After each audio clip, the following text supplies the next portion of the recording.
जय मसीह की आप सभी को।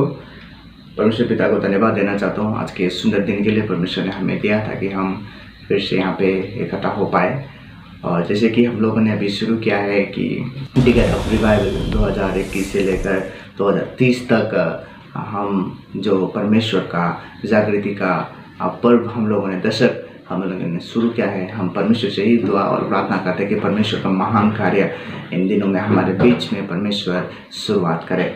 इसीलिए हम लोगों ने प्रेरित के पुस्तक से भी साझा करने के लिए हम लोगों ने शुरू कर चुका है।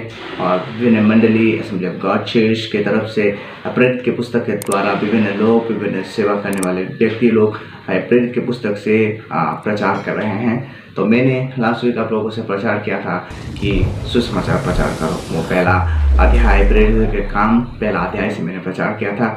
और आज जो मैं प्रचार करने वाला हूँ वो है प्रेरितों के पुस्तक 1 अध्याय 21 से लेकर 26 पद तक है। तो वहाँ पर हम देखेंगे कि परमेश्वर कैसे लोगों को चुन लेता है। तो मैं परमेश्वर किस तरह से लोगों को चुनते हैं।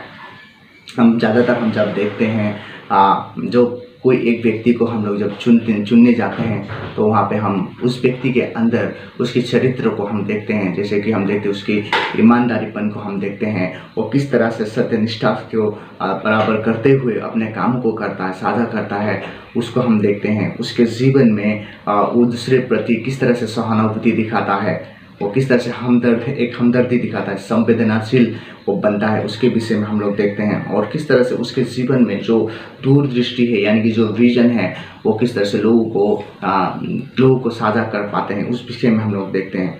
उसके जीवन में विनम्रता, उसके जीवन में दीनता और वो एक दूसरे प्रति एक जवाबदेही भी होता है। तो इस ऐसे व्यक्तियों को हम देखते हैं जो लोग इस प्रकार का चरित्र, इस प्रकार का क्वालिटीज, इस प्रकार का व्यक्तिगत रूप अगर उन लोगों के जीवन में देखते तो ऐसे लोगों को हम लोग चुनते हैं। विशेष करके सेवकाई के क्षेत्र में हो या संसार के विभिन्न क्षेत्रों में हो।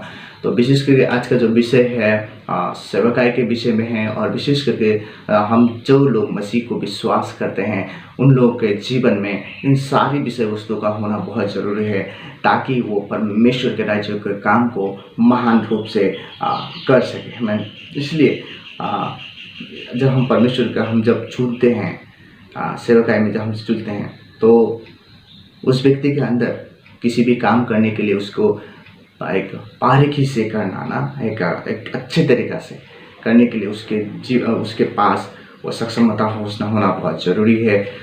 दूसरों को प्रोत्साहन करने के विषय में मैंने कहा कि वो ताकि दूसरों को प्रोत्साहन कर सके, दूसरों को उस चीज़ में संलग्न कर सके और उसके जीवन में वो जो आत्मविश्वास और साहस होना बहुत ज़रूरी है। क्योंकि बिना साहस के, बिना आत्मविश्वास के हम कुछ नहीं कर पाएंगे।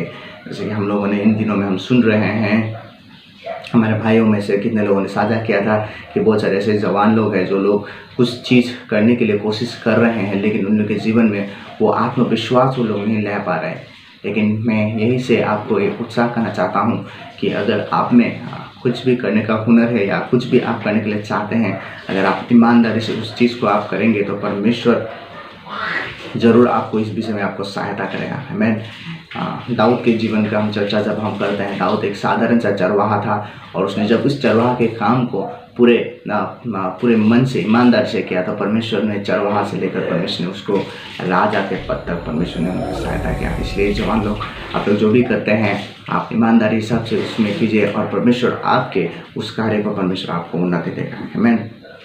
जब लोग इस तरह से काम करते हैं तो वो शिखर तक, ऊपर तक परमेश्वर पहुंचने के लिए उनको सहायता करता है। जैसे हम बोल रहे थे कि एक जो परमेश्वर लोगों को चुनता है उसमें वो जो सही है उसको करने के लिए वो प्रोत्साहन करता है। वो ऐसे चीज़ों को करता है जिससे लोग को दिशा मिलता है, एक मार्गदर्शन मिलता है, जैसे कि प्रेरणा मिलता है। और उसका जो दृष्टिकोण है कुछ नया करने के लिए, उसका जो मार्ग है वो जो करना चाहता है, जो परमेश्वर की महिमा के लिए वो करना चाहता है और वो सही दिशा की ओर एक कुशलता के साथ वो सारे कार्यों को करता है। और ये सारी चीज़ों को करने के लिए परमेश्वर उन लोगों को सहायता करता है। इसलिए प्रिय लोग, मैं आपसे यही गुजारिश करना चाहता हूँ, यही आपसे विनती करना चाहता हूँ। आप में से कोई भी ऐसा ना सोचे कि मेरे पास ये सक्षमता नहीं है, मेरे पास वो नहीं है। जैसे हो सकता है आपके शिक्षा, हो सकता है आपके पास रुपया पैसा, हो सकता है आपके पास कुछ भी ऐसा कौशल नहीं है जिससे आप बहुत निराश है, हताश है। लेकिन मैं आपको ये इनकरेज करना चाहता हूँ, आप में जो चीज़ है उसको आप निरंतर विश्वास योग्य होकर करते रहें। परमेश्वर आपको इस कार्य में परमेश्वर आपको ज़रूर आशीष करेंगे। Praise the lord, praise the lord, praise the lord, amen. इसलिए हम लोग जब प्रेरित के पुस्तक में से हम लोग जब देख रहे थे, तब मैं आपको बता रहा था कि एक अध्याय 21 से लेकर 26 पद पर हम लोग जब देखते हैं, वहाँ पे किस तरह से परमेश्वर, यानी परमेश्वर के लोगों ने, परमेश्वर के चेलों ने अपने सहयोगी चेले को चुना परमेश्वर के राज्य करने के लिए, परमेश्वर के काम को करने के लिए। Praise the Lord. तो यहाँ पे हम जब देखते हैं, जब चेले लोगों ने परमेश्वर के कार्य को आगे बढ़ाने के लिए कोशिश किया, उस समय, उस वक्त परमेश्वर ने प्रेरणा दिया कि लोगों को इस तरह से चुनना है। तो हम जब वहाँ पे देखते हैं, वहाँ पे मत्तियास का चुनाव होता है, मत्ती का चुनाव होता है। उस समय जब यहूदा इस्करियोत ने यीशु को धोखा दिया और वो खुद ब खुद अपने राह में चुन लिया, उसने जो किया उसको आपको मालूम है। और उसके बाद वो अपने कार्य में सफल नहीं हो पाए और उस क्षेत्र में एक नया चुनाव करने के लिए चेले लोगों ने परमेश्वर का मार्गदर्शन को अपनाया। मैं जब उन लोगों ने देखा, उन लोगों ने ऐसा संसार के जैसा, जैसे हम लोग ना किसी व्यक्ति को चुनने के लिए जैसे वोट करते हैं ना, इलेक्शन रखते हैं, वैसा नहीं था ये लोग। तो जब उन लोगों ने किया, उस समय परमेश्वर को राह को चुना, परमेश्वर के राह को देखा, परमेश्वर को जो व्यक्ति परमेश्वर प्रेम करते हैं, जो परमेश्वर में लगातार बने रहे हैं, उसको परमेश्वर ने चुन लिया। उन्हें अपने व्यक्ति को चुना। तो वहाँ पर किसी प्रकार का सांसारिक रीति से नहीं, लेकिन उन लोगों ने परमेश्वर के मार्गदर्शन को देखा, परमेश्वर को मार्गों को देखा और उन लोगों ने चुन लिया। तो हम जब यहाँ पे देखते हैं, पहला शामिल 16 अध्याय के 7 पद में पे ऐसे लिखा है, परंतु यहोवा ने शमूएल से कहा, न तो उसके रूप पर दृष्टि कर और न उसके डील की ऊंचाई पर, क्योंकि मैंने उसे अयोग्य जाना है। क्योंकि यहोवा का देखना मनुष्य का सा नहीं, मनुष्य तो बाहर का रूप देखता है, परंतु यहोवा की दृष्टि मन पर रहती है। आमीन। परमेश्वर बाहरी रूप को नहीं देखता, परमेश्वर आपके हृदय को देखता है। Praise the Lord. हम बाहरी रूप से हम अपने आप को तैयार करते हैं, लेकिन परमेश्वर हमारे अंदरी रूप से परमेश्वर हमें तैयार करता है और अंदरी रूप को परमेश्वर देख के हमें चुनता है। प्रिय लोग, इसलिए मैं आपसे यही उत्साह कहना चाहता हूँ कि आपका हृदय परमेश्वर को आप सौंप दें, ताकि आप परमेश्वर की महान सेवकाई को करने के लिए आप सक्षम हो पाए। प्रिय लोग, इस संसार में परमेश्वर की सेवकाई करना सबसे बड़ा और महत्वपूर्ण कार्य है, जिससे हम परमेश्वर की महिमा को कर पाते हैं और लोगों को परमेश्वर से जो दूरी हो गया है उसको हम लोगों को परमेश्वर के नज़दीक ला सकते हैं। आमीन। और परमेश्वर के तरीक़ा से होना बहुत ज़रूरी है। तो जब चेले लोगों ने अपने सहयोगी मित्र को चुना, तो वहाँ पे देखा परमेश्वर को क्या पसंद है। उन लोगों ने अपनी इच्छा से, उन लोगों ने मुझे जो पसंद है उसको उन्होंने नहीं लिया, परमेश्वर को जो पसंद है परमेश्वर ने उसको दिया। और उन लोगों ने सेवकाई में बहुत ज़्यादा आगे प्रभु का कार्य को करने में लोग सक्षम हो पाए। और दूसरे हम लोग जब देखते हैं, दूसरे तिमोथी 3 के 16 पद में हम जब वहाँ पे देखते हैं, वहाँ पे ऐसा लिखा है कि हर एक पवित्र शास्त्र परमेश्वर की प्रेरणा की रचा गया है और उपदेश और समझाने और सुधारने और धर्म की शिक्षा के लिए लाभदायक है। जैसे कि हम यहाँ पे 2 तिमोथी 3:16 में हम देख रहे हैं। तो जब हम लोगों को परमेश्वर के कार्य के लिए, यानी कि सेवकाई के लिए, यानी कि हम जब सेवा के लिए अपने आप को तैयार करते हैं, तो हम लोग इस तरह से हम लोग परमेश्वर के वचन की ओर से देखते हैं। बहुत ज़्यादा पहले जब परमेश्वर लोगों को चुनता था तो वो डायरेक्ट अपॉइंटमेंट होता था, परमेश्वर सीधे लोगों से बात करते थे। मैं मूसा से परमेश्वर ने बात किया, परमेश्वर ने उसको बुलाया, नोआ से परमेश्वर ने बात किया, उसको परमेश्वर ने सीधा बुलाया। सैमुअल को परमेश्वर ने बुलाया। आमीन। इस तरह से परमेश्वर पहले चुनते थे, उसके बाद जिन लोगों ने परमेश्वर के कार्य के लिए चुने ना, उसके और अभी जब हम परमेश्वर के लोगों को ना, जो लोग क्या है संपूर्ण परमेश्वर के वचन को उपदेश देने के लिए या समझाने के लिए, सुधारने के लिए, धार्मिकता की शिक्षा के देने के लिए उन लोग सक्षमता है। ऐसे लोगों को आज हम लोग देखते हैं कि कौन वो व्यक्ति है जो परमेश्वर के वचन को ना सीधी तरीक़ा से, बारीकी रूप से लोगों को साझा कर सकते हैं। तो इस तरह से अभी नया दौर एक शुरू हो चुका है, नया कार्य एक शुरू हो चुका है। लेकिन हम वहाँ पे भी हम जब देखते हैं वहाँ पे पहला तीतस 1 अध्याय 5 से 9 पद में भी आप वहाँ पे ऐसे देखेंगे।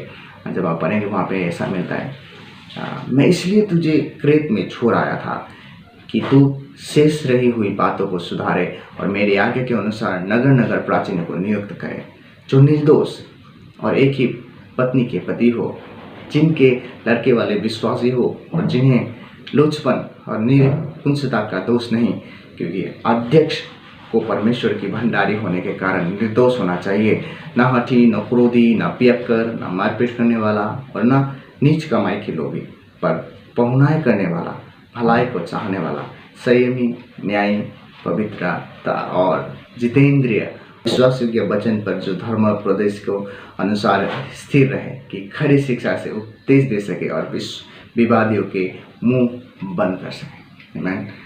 तो यहाँ पर विभिन्न बातों को यहाँ पे साझा गया है, जैसे कि वो निर्दोष होना बहुत जरूरी है। प्रिय लोग, जब हम एक विश्वासी होते हैं, जब हम प्रभु के कार्य को करते हैं, सभी को परमेश्वर ने बुलाया है परमेश्वर के कार्य करने के लिए।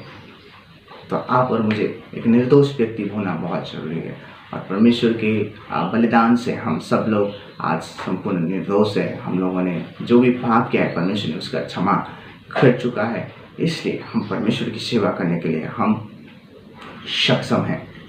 वहाँ पे कहता है ना विभिन्न बातों को वहाँ पे, जैसे कि वो लुचपन नहीं होना चाहिए, वो हठी नहीं होना चाहिए, वो घमंडी नहीं होना चाहिए, वो पियक्कर नहीं होना चाहिए, वो क्रोधी नहीं होना चाहिए, दूसरे का अतिथि सत्कार करने वाला ना, भलाई चाहने वाला, संयमी, न्याय, अच्छे तरीक़े से न्याय करने वाला ना, और वचन को लोगों को सिखाने वाला। Praise the Lord. क्यों ना हम परमेश्वर के वचन को पढ़े। अगर आप पढ़ नहीं पाते परमेश्वर के वचन को सुने, आप जब सुनते हैं परमेश्वर का आपको विश्वास उत्पन्न होता है, और वो विश्वास परमेश्वर के वचन से है। प्रिय लोग, इसलिए जब हम वचन सुनते हैं परमेश्वर ने हमारे जीवन में कार्य करना शुरू करता है। भले ही आपको पूरा वचन का ज्ञान ना हो, फिर भी आप जो वचन आप सुनते हैं उस वचन में मनन कर कर उसको आज्ञा पालन करने से परमेश्वर आपको आशीष देता है। बहुत सारे लोग सोचते हैं मुझे तो कुछ भी मालूम नहीं है, लेकिन आपने जो आपको मालूम है उसको अगर आज्ञा पालन में आप लाते हैं तो परमेश्वर आपको जरूर आशीष देता है। मैं रोमी 8 अध्याय के 14 और 16 पद में भी ऐसा है। इसीलिए कि जितने लोग परमेश्वर की आत्मा से चलाए होते हैं वो ही परमेश्वर के पुत्र हैं, कि तुम के दासत्व की आत्मा नहीं मिले कि फिर भयभीत हो, परंतु लेपालकपन की आत्मा मिली है, जिससे हम हे अब्बा हे पिता कहकर पुकारते हैं। आत्मा आप ही हमारे आत्मा के साथ गवाही देता है कि हम परमेश्वर की संतान हैं। Praise the Lord. तो यहाँ पर भी हम देखते हैं रोमी की पुस्तक में भी हम यहाँ पे देखते कि जो परमेश्वर के आत्मा से चलाया हुआ है, परमेश्वर के आत्मा से चलाने के लिए आपको बड़ा डिग्री नहीं, परमेश्वर के साथ अच्छा संबंध होने से हो गया। परमेश्वर जब आपसे बात करता है कि हमारा परमेश्वर जीवित परमेश्वर है, जब आप बात करते हैं परमेश्वर जब आपको कहता है ये करो तो आप उसमें कीजिए। हमें परमेश्वर जिंदा है, वो आपसे बात करता है, उसको कार्य में लाए हमें। और जो है कि हम डरते नहीं हैं, हम डर में नहीं हैं, हम किसी शंका में नहीं हैं। और जो प्रभु यीशु मसीह को पिता यानी कि अब्बा कहकर पुकारता है, वो व्यक्ति परमेश्वर के कार्य करने के लिए सक्षम है। आप परमेश्वर के कार्य करने के लिए सक्षम है। प्रिय लोग, जो मसीह का गवाही देता है कि यीशु मसीह संसार में मनुष्य बनकर आए, वो परमेश्वर का पुत्र है, परमेश्वर है, फिर भी संसार में मनुष्य बनकर आया। उन्होंने लोगों की सेवकाई की, लोगों का पाप को क्षमा करने के लिए उन्होंने कलवरी क्रूस में अपने आप को बलिदान किया। वो फिर से परमेश्वर की शक्ति से, पुनरुत्थान का शक्ति में परमेश्वर वो पुनरुत्थित हुआ और चेलाओं को आज्ञा दिया, वो कहा जाओ लोगों को सुसमाचार सुनाओ, और वो स्वर्गारोहण हो गए। और आज वो परमेश्वर पिता के साथ रहकर वो हमसे विनती कर रहा है। प्रिय लोग, जब हम पिता करके पुकारते हैं, आप में से बहुत सारे लोग परमेश्वर को पिता कहते हैं, आप परमेश्वर की सेवा करने के लिए आप सक्षम हैं। प्रिय लोग, जब हम परमेश्वर को पिता कहते हैं तो परमेश्वर का हम संतान होते हैं। जब परमेश्वर का हम संतान हैं तो हम परमेश्वर का वारिस भी हैं। आमीन। परमेश्वर की सेवा करने के लिए परमेश्वर उनके सारे ज़रूरतों को, परमेश्वर आपके सारे ज़रूरतों को परमेश्वर पूरा करता है। ये सेवकाई का एक मिठास है, सुंदरता है। अपने आप को जब तैयार करना चाहते हैं, परमेश्वर को पिता करके पुकारें और परमेश्वर आपको तैयार करते हैं। जो परमेश्वर सेवकाई के लिए वो थोड़ा कष्ट और दुख आने से भी वो पीछे नहीं मुड़ता, वो निरंतर प्रभु में भरोसा करके विश्वास योग्य होकर सेवा करता है। क्योंकि फिलिपियंस 4:13 में इस तरह से कहा है, जो मुझे सामर्थ देता है उसमें मैं सब कुछ कर सकता हूँ। आमीन। देखिए, वो करने के लिए परमेश्वर ही आपको क्या करता है, आशीष करता है, परमेश्वर ही शक्ति देता है। अगर परमेश्वर से चाहिए तो आपको कहाँ जाना है, परमेश्वर के पास है। और परमेश्वर की ओर से जो जो चीज़ परमेश्वर आपको देता है, उससे आपको निरंतर सेवा करते रहना है, लोगों का सेवा करते रहना है, परमेश्वर की आराधना प्रशंसा करते रहना है। तो आज के इस विषय वस्तु से हमें ये सीखने को मिलता है कि परमेश्वर जब लोगों को चुनते हैं, परमेश्वर लोगों का बाहरी रूप के नहीं, हृदय को देखता है। और जब हम परमेश्वर के साथ साथ चलते हैं तो परमेश्वर का हृदय हम पर आने शुरू करता है और हम परमेश्वर की सेवा करने के लिए सक्षम बन जाते हैं। तो प्रिय लोग, आप न डरे, संकोच न हो, शंका न करें और निरंतर प्रभु का सेवा करते रहें। और हम चाहते हैं कि प्रभु आपके जीवन से बहुत महान कार्य को परमेश्वर प्रकट कर सके। प्रभु आपको बहुत ज़्यादा आशीष दे। यीशु मसीह के नाम से हम आप सभी को आशीष कहते हैं। आमीन। Praise the Lord. जय मसीह।